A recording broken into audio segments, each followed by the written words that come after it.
used to be afraid of the dark. We used to be afraid of the woods, or the creepy alleyway behind the bar, or the stranger knocking on our front door at midnight.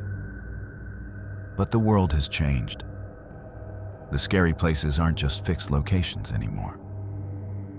Now, the scary places have wheels. We live in the gig economy, a fancy term that basically means we turned our personal cars into taxi cabs and our personal space into a workplace. We invite strangers into our back seats. We carry food to strangers' porches. And sometimes, to make ends meet, we team up. If you've ever worked DoorDash or Uber Eats or Grubhub, you know the grind. You know that finding parking is a nightmare. You know that gas prices eat your profits. So, it makes sense to work as a team, right? One person drives, the pilot. The other person jumps out and grabs the food, the runner. It's efficient, it's profitable, and ironically, we tell ourselves it's safer. Safety in numbers. My name is Ashley. I'm 31 years old, and in February of 2026, living in Salem, Oregon, I thought I had found the perfect setup. I was the runner. My partner was the pilot. He wasn't some shady kid. He was a 62-year-old man, a grandpa figure, someone who complained about his back and listened to talk radio, someone I trusted to navigate the streets while I navigated the app. But I forgot one thing. When you get into the passenger seat of someone else's car, you are surrendering your freedom. You don't control the door locks. You don't control the speed. You don't control the destination. You are sitting in a steel cage that moves at 60 miles an hour. And if the person holding the steering wheel decides that the shift is over and that the horror movie is about to start, there is nowhere for you to run. This is the story of my last delivery. This is the story of the night my workplace turned into my prison. Let me take you back to Tuesday, February 10th. If you know anything about the Pacific Northwest in February, you know the vibe. It's gray, it's damp. The sun sets early, around 5:30 p.m., and by 7 p.m., the fog starts rolling off the Willamette River, blanketing everything in this thick, cold mist. I was working the night shift. In the gig world, the hours between 8 p.m. and 2 a.m. are the Goldilocks zone. Peak pay is active, the traffic dies down, and people get the munchies. You can make serious bank if you hustle. I had been teaming up with a guy named Danny for a few weeks. Daniel Ray Myers. Danny was unassuming. That's the best word for him. He was 62, drove a silver Honda Civic that always smelled like stale coffee and Little Trees air fresheners. He wore flannel shirts and a baseball cap. He looked like the kind of guy you'd see at a hardware store on a Sunday morning, asking where the wood screws are. Our arrangement was simple. It wasn't official per DoorDash policy, but everybody does it. He drove, I ran. See, in downtown Salem, parking is a joke. If you're solo, you have to find a spot, feed the meter, run into the restaurant, wait for the food, run back. It adds 10 minutes to every order. With Danny, he'd just pull up to the curb, idle the engine, and I'd hop out. We were doubling our turnover rate. For those first few weeks, Danny was totally normal. Actually, he was kind of boring. He talked about gas prices a lot. He talked about how the city was changing. He complained about his knees. He felt safe. I viewed him as a sort of paternal figure, a work dad. On this specific Tuesday, I met him at our usual spot around 6 p.m. I tossed my backpack in the back seat, plugged my phone into the charger, and we hit the road. The first few hours were a grind, but a good one. We hit the Chipotle on Lancaster Drive. We hit the Wingstop. The orders were flowing. "Making good time tonight, Ash," he said, tapping the steering wheel. He seemed in a good mood. We were listening to some classic rock station. The heater was blasting because it was freezing outside. It felt cozy. Just two co-workers chasing the bag. Around 8:30 p.m., the rush started to taper off. We were sitting in the parking lot of a Taco Bell, waiting for a ping. "You hungry?" Danny asked. "I can swing through the drive-thru." "Nah, I'm good," I said. "Let's just catch a few more and call it a night." "You got it, boss," he said. He smiled. It's haunting to think about that smile now. It didn't look predatory. It didn't look evil. It just looked like a tired old man trying to be friendly. That's the thing about monsters in real life. They don't wear masks. They don't have ominous music playing when they walk into the room. They wear flannel. They drive Honda Civics. And they wait. Looking back, there were signs. Tiny little glitches in the matrix that I ignored because I wanted to make money. Like the way he would sometimes lock the doors when I got back in, before I even had my seatbelt on. I figured it was just an automatic safety feature of the car, or the way he would ask questions about my living situation. "You live alone, right? You have a boyfriend? Your dad live in town?" I answered vaguely. I didn't think he was casing me. I thought he was just making small talk to fill the silence between pickups. We got an order ping around 8:55 p.m. It was a decent payout, going toward West Salem. Now, for those who don't know the geography, Salem is split in half by the river. East Salem is where the mall is, the hospital, the chaos. West Salem is across the bridge. It's quieter, more suburban. And once you get past the main strip on Wallace Road, it gets rural fast. It turns into vineyards, orchards, and dark, winding roads in the Eola Hills. "West Salem run," I said, reading the app.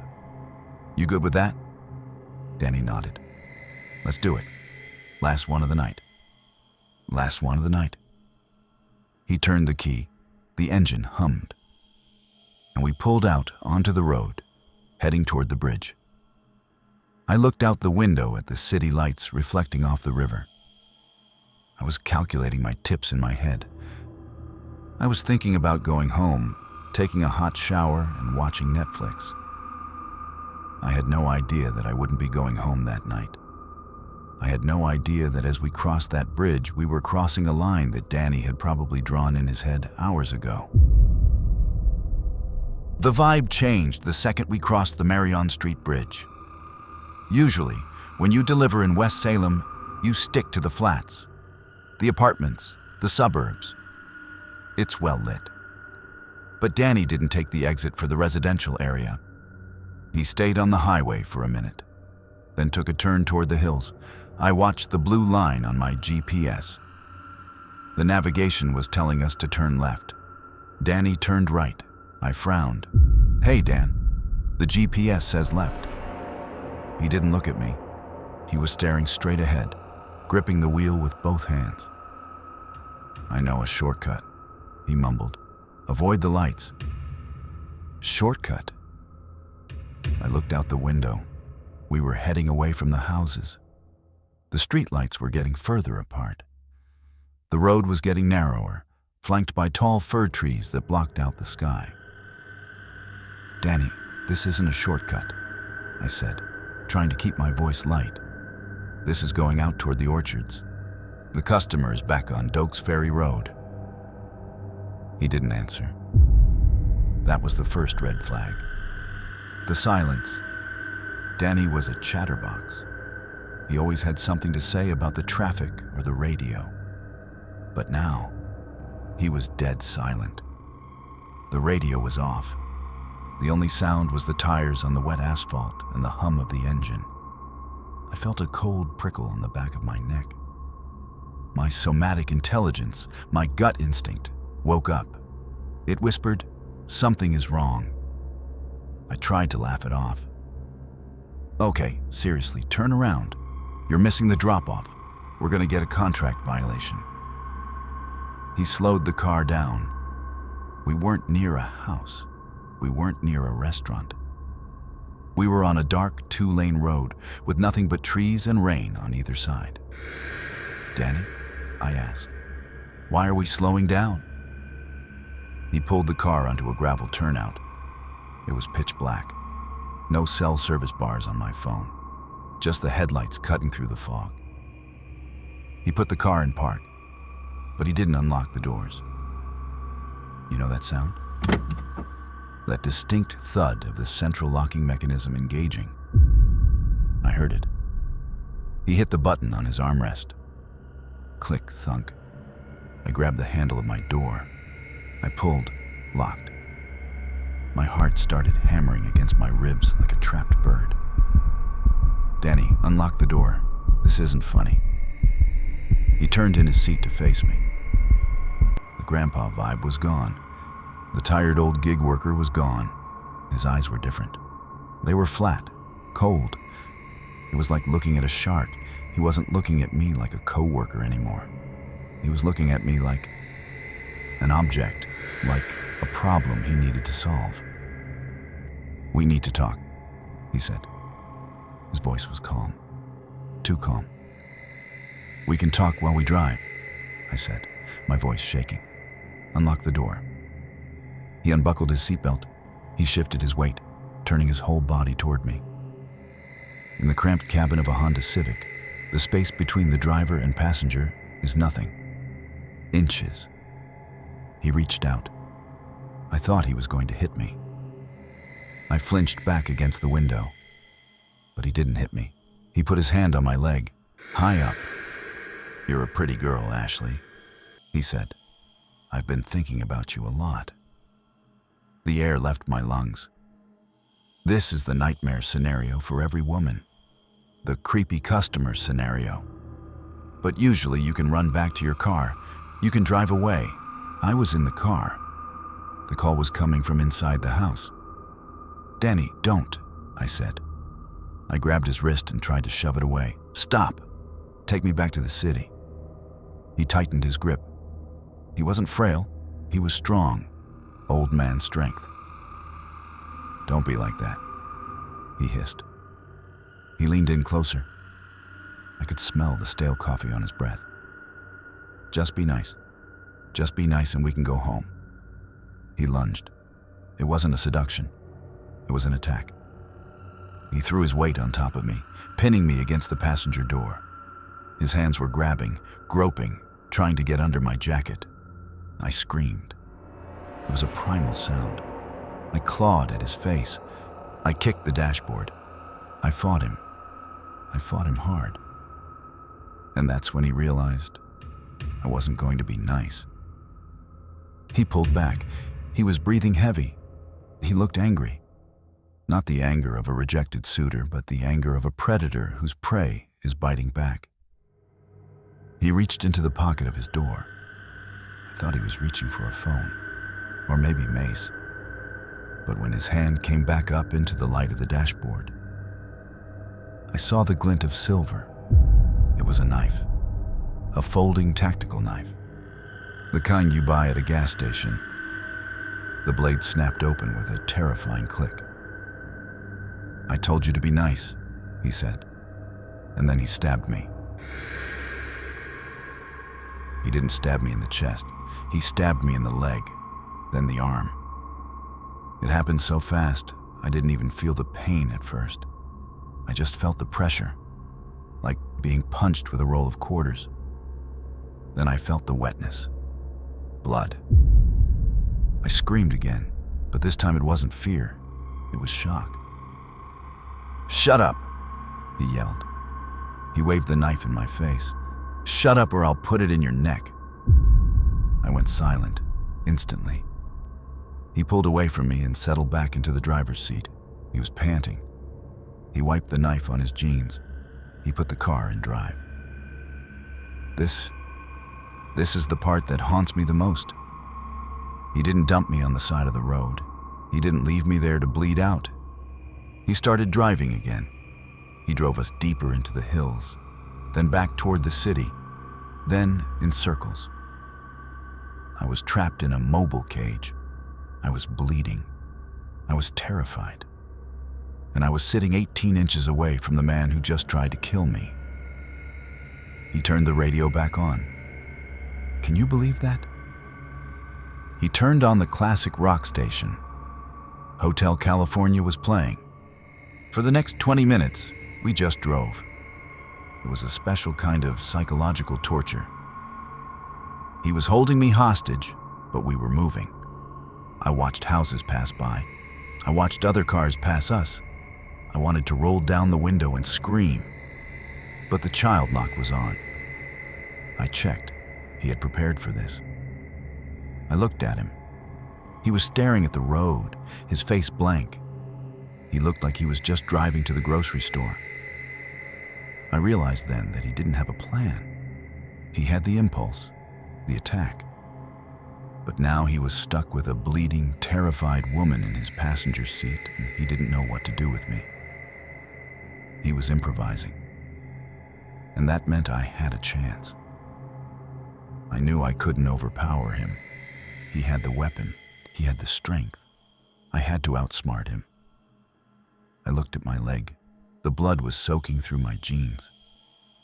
It hurt now, a burning, throbbing pain. I took a deep breath. I forced my voice to stop shaking. I forced myself to sound calm. "Danny," I said. He glanced at me. He tightened his grip on the knife, which he was holding against the steering wheel. "Danny, I'm bleeding really bad," I said. "That's your fault," he muttered. "I know," I lied. "I know. But look, if I bleed out in your car, it's going to make a mess. It's going to smell. The cops will find it." He looked down at the seat. He frowned. He cared about his car. He cared about the evidence. "We need to fix this," I said. "I'm not going to tell anyone. I just need to stop the bleeding. We need bandages." He narrowed his eyes. "You think I'm stupid? You're going to run." "I can't run," I said, gesturing to my leg. "You stabbed me in the leg, Danny. I can barely walk. I just want to clean this up so we can figure this out." I was gambling with my life. I was trying to de-escalate a psychopath. I was trying to frame getting medical help as something that benefited him. He thought about it. I could see the gears turning in his head. He didn't want a dead body. He didn't want a murder charge. He probably just wanted to go back to the way things were an hour ago, before the demon took the wheel. "Where?" he asked. "Walgreens," I said immediately. "The one in Kaiser, on River Road. It's open late. We can get bandages and hydrogen peroxide." "Why Walgreens?" "Because it has lights. Because it has cameras. Because it has people. If you try anything," he said, raising the knife, "I will finish it. Right there in the parking lot." "I won't," I promised. "I just want to stop the bleeding." He nodded. He did a U-turn. We drove toward Kaiser. That drive, it felt like it took a year. Every red light we hit, I prayed he wouldn't change his mind. I prayed he wouldn't snap again. I sat there, clutching my leg, making small talk with my would-be murderer. "Traffic is light tonight," I said. "Yeah," he grunted. It was surreal. It was insane. But finally, I saw the sign. The glowing red W of Walgreens. To me, it looked like the gates of heaven. He pulled into the parking lot. He parked in a spot away from the entrance, in the shadows. "I'm coming in with you," he said. "No," I said. "Danny, look at you. You have blood on your shirt. If you go in there, they'll call the cops immediately. Let me go. I'll buy the stuff. I'll come right back. I promise." He looked at his shirt. There was a smear of my blood on his flannel. He hesitated. This was the moment. The tipping point. "Okay," he said. "Make it quick. If you're not back in 5 minutes, I'm coming in." He unlocked the doors. I opened the door. My leg screamed in pain as I put weight on it. I stumbled. I forced myself to walk slowly. If I ran, He might chase me. I had to look compliant. I limped toward the automatic doors. I could feel his eyes on my back. I could feel the crosshairs. The doors slid open. I stepped onto the linoleum floor.